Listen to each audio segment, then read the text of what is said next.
শাবান মাসের ১৪ তারিখ দিবাগত রাতকে বলা হয় শবে বরাত। এশার নামাজের আজান হওয়ার সাথে সাথে মসজিদ প্রাঙ্গণে মুসল্লিদের ভিড় বাড়তে থাকে।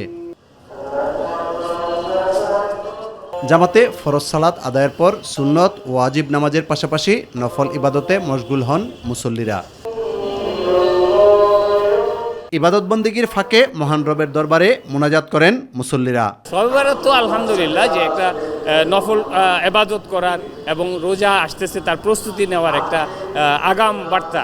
দুনিয়াবাসী যারা আছেন, যারা ক্ষমা প্রার্থনা করেন, আল্লাহ তাআলা এরকমভাবে তাদেরকে মাফ করে দেন। আল্লাহর কাছে আমরা নিজের গুনাহ মাফ করার জন্য দোয়া চাচ্ছি এবং সমস্ত বিশ্বের মুসলমানদের জন্য আমরা এই রাত্রিতে দোয়া চাচ্ছি।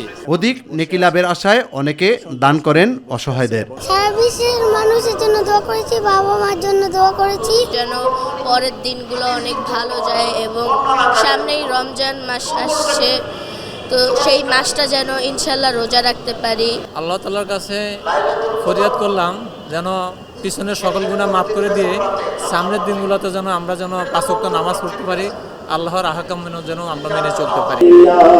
মুসলমানদের জন্য যে 4টি বরকতময় রজনী রয়েছে তার মধ্যে অন্যতম শবে বরাত। তাই তো অধিক নেকি লাভের আশায় এশার নামাজের পর এই রাত্রিতে নফল ইবাদত বন্দেগীর মাধ্যমে পার করেন বিশ্বের অসংখ্য ধর্মপ্রাণ মুসলমান। জাতীয় মসজিদ বাইতুল মুকাররম থেকে ইউসুফ আলী, মাই টিভি।